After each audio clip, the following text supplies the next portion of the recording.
संगी भाइयों और बहनों, नित्य ज्योतिष और वास्तुशास्त्र की नई जानकारी देने के प्रयास में कल हमने वास्तु पूजन परंपरा कब से शुरू हुई, किस प्रकार वास्तु पूजन करना चाहिए, कब वास्तु पूजन करना चाहिए, क्या सावधानी वास्तु पूजन में बरतनी चाहिए, उस विषय पर कल मैंने जानकारी देने का प्रयास किया था। आज उसी विषय को थोड़ा और विस्तार से समझते हुए, कोई भी भवन हो, अस्पताल हो, मकान हो, कोठी हो या कोई भी फैक्ट्री हो, कोई भी प्रकार की मिलकत हो, उसका परीक्षण किए बगैर सामान्यतः मोटे मोटे रूप से कुछ ऐसे सामान्य उपाय कर लेने से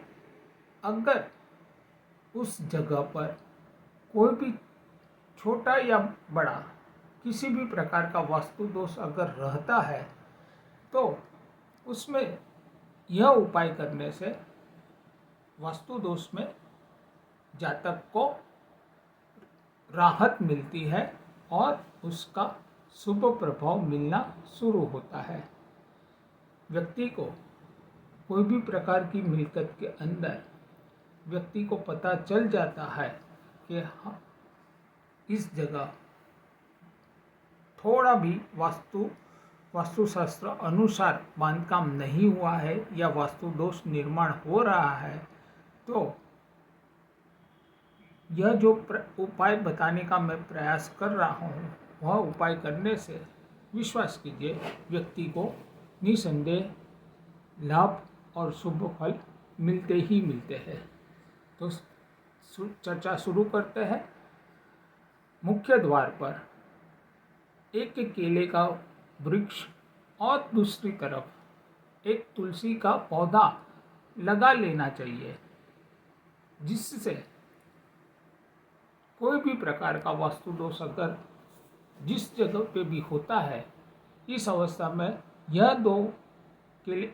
एक केले का पेड़ और तुलसी का पौधा लगाने से व्यक्ति को शुभ फल अवश्य मिलता है। अब बात करते हैं मुख्य द्वार की। अगर किसी को पता चल जाता है कि घर में कोई भी प्रकार का वास्तु दोष हो रहा है, तो मंगल या शनिवार के दिन हनुमान जी के मंदिर में जाकर के हनुमान जी की मूर्ति जो रहती है, हनुमान जी के पांव से सिंदूर ला करके 9 इंच जितना एक मुख्य द्वार के उम्बरे पर दोनों तरफ 9 इंच जितना लंबा और चौड़ा स्वस्तिक व सिंदूर से बनाना चाहिए। और यह प्रक्रिया लगातार नियमित रूप से, अगर मान लीजिए मंगलवार को करते हो तो प्रत्येक मंगलवार को, और शनिवार को करते हो तो प्रत्येक शनिवार को, ऐसा कम से कम 1 साल भर करने से निसंदेह उस जगह पर हनुमान जी महाराज की कृपा से वास्तु दोष निवारण हेतु लाभ मिलता ही मिलता है। बात कर लेते हैं, यहाँ पर कोई भी मकान की बात करते हैं तो मकान में रसोई घर अर्थात किचन एक बड़ा महत्व का भाग रहता है। और कई बार देखा गया है, ज़्यादातर रसोई घर में कुछ न कुछ समस्या हो ही जाती है। जैसे माना गया है कि रसोई घर अग्नि कोण में होना चाहिए, पर हर एक मकान में यह संभव नहीं हो पाता है।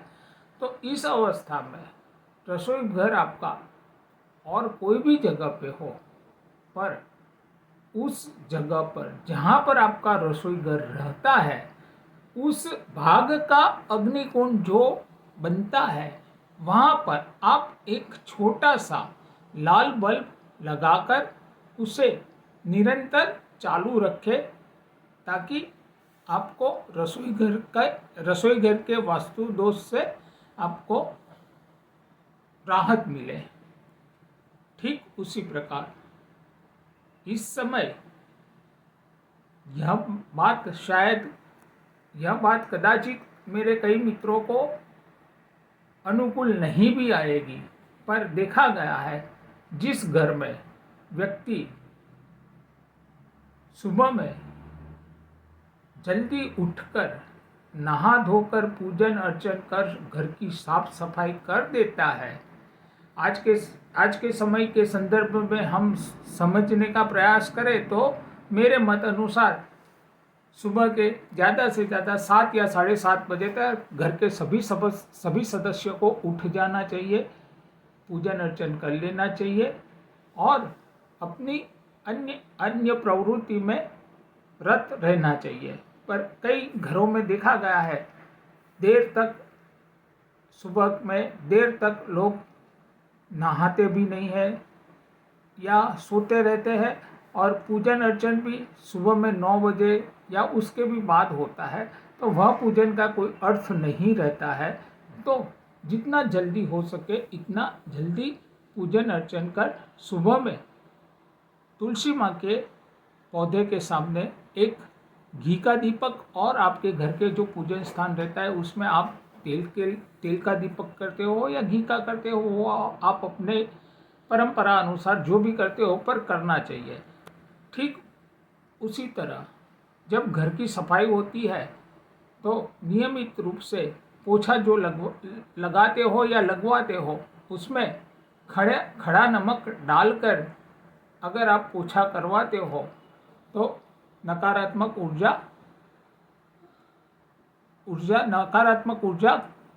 कम होती है और सकारात्मक ऊर्जा का संचरण होता है।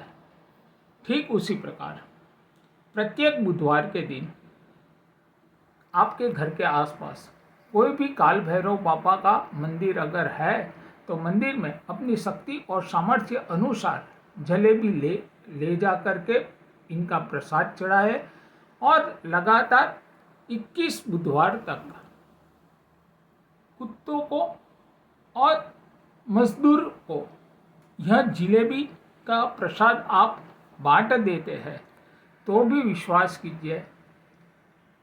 कोई भी प्रकार का वास्तु दोष अगर हुआ है तो निसंदेह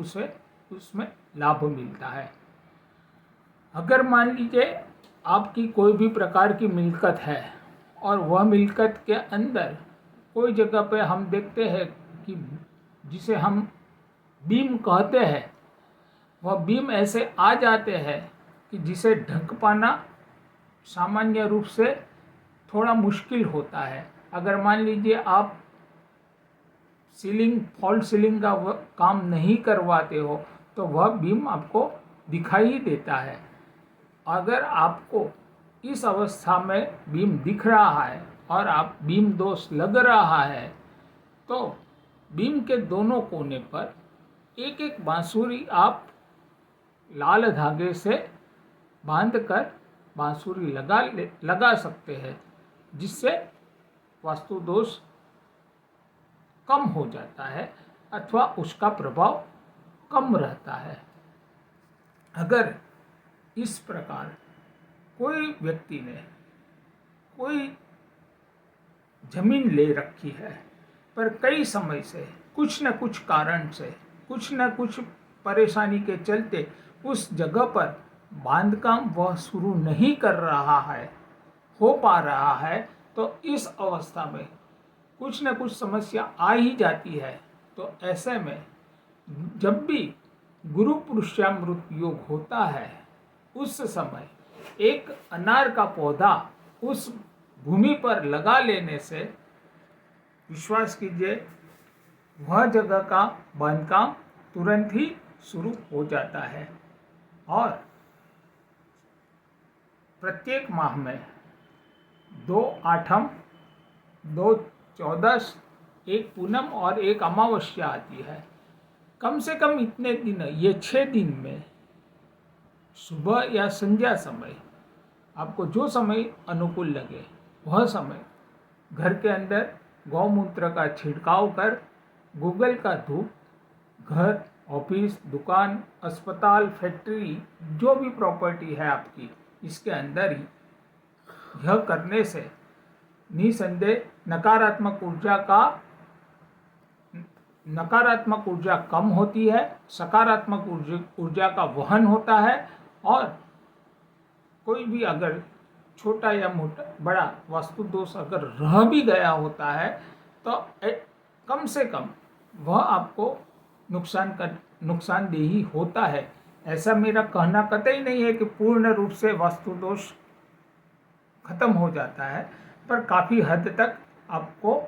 राहत मिलती है। धन्यवाद। जय सिया राम। अगले दिन ज्योतिष और वास्तु की नई जानकारी लेकर आपके सामने सन्मुख रहने का प्रयास करूंगा।